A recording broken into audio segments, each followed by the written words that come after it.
Assalamualaikum warahmatullahi wabarakatuh. Salam dan bahagia bersama saya Fitriani SPD, calon guru penggerak Angkatan 11 Kabupaten Bima. Fasilitator Bapak Joni Saputra SS, SR, pengajar praktik Ibu Nur Fajri SPD. Tugas mulai dari diri, modul 2.1, memenuhi kebutuhan belajar murid melalui pembelajaran berdiferensiasi. Pertanyaan pemantik, bagaimana seorang guru dapat mengelola kelas dan memenuhi kebutuhan belajar murid-muridnya yang berbeda-beda? Hal ini dapat diterapkan dengan cara mengamati setiap murid yang ada di kelas. Hal ini menjadi langkah awal yang penting karena setiap murid punya karakteristik dan latar belakang yang berbeda. Tentunya perlakuan untuk setiap individu juga akan berbeda. 1. Bayangkanlah kelas yang saat ini Anda ampuh dengan segala keragaman murid-murid Anda. Saya adalah guru SMP Negeri 3 Langgudu, yang saat ini adalah wali kelas 7A. Saya memiliki murid yang beragam, mulai dari minat, bakat, kegemaran, ataupun profil pelajar, lingkungan pergaulan, sosial ekonomi, serta keragaman fisik dan psikis. Yang kedua, apa yang telah Anda lakukan untuk melayani kemampuan murid yang berbeda?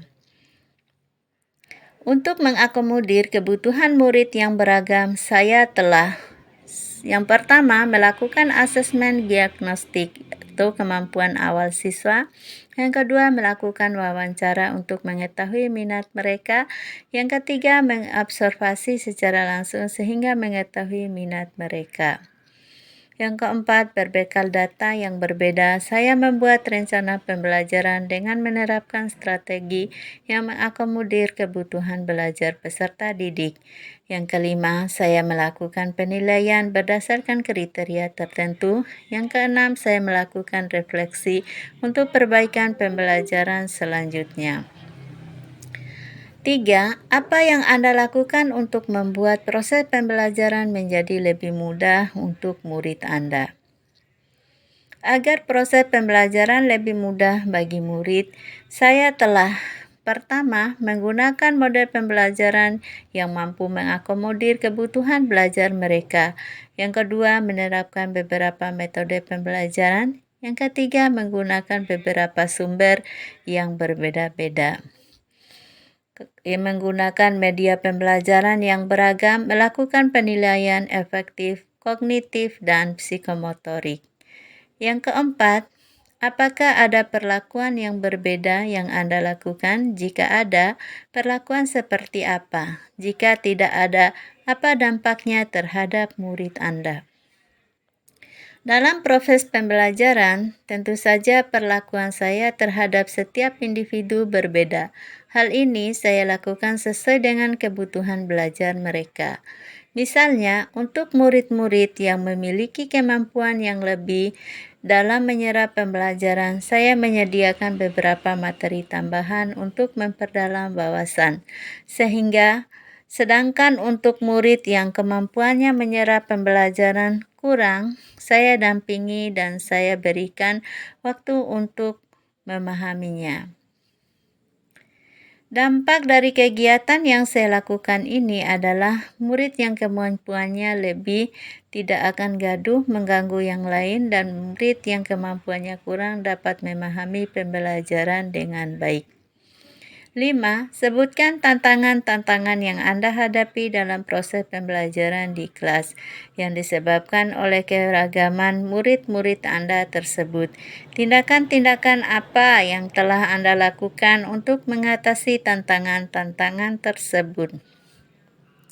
Tantangan yang saya hadapi dalam proses pembelajaran misalnya, yang pertama, penyusunan materi pembelajaran yang membutuhkan waktu lebih. Yang kedua, kegiatan pembelajaran di kelas membutuhkan waktu yang ada tidak mencukupi. Yang ketiga, target pencapaian materi yang harus selesai kadang membuat pembelajaran tidak optimal. Yang Keempat, menggunakan materi yang sudah tersedia di buku dan menambah beberapa dari sumber lain. Yang kelima, materi yang lebih mudah saya alokasikan waktu lebih sedikit. Yang keenam, saya kadang memberikan tambahan materi lewat video jika materi terlalu sulit dan meminta siswa mempelajari di rumah sehingga tidak menghabiskan waktu di kelas. Yang keenam, menurut Anda, untuk mengakomodasi tantangan yang terkait dengan keragaman murid tersebut, bagaimana seharusnya pembelajaran itu dirancang dan dilaksanakan dan dievaluasi? Untuk mengakomodasi tantangan keberagaman murid, menurut saya tindakan yang harus dilakukan adalah yang pertama, melakukan pemetaan kebutuhan belajar murid. Yang kedua, menyusun rencana pembelajaran berdasarkan kebutuhan belajar murid. Yang ketiga, melaksanakan pembelajaran menggunakan strategi dan metode yang dapat mengakomodir kebutuhan belajar murid. Yang keempat, melakukan evaluasi dan refleksi kegiatan pembelajaran untuk perbaikan pembelajaran selanjutnya. Sekian, terima kasih. Wassalamualaikum warahmatullahi wabarakatuh.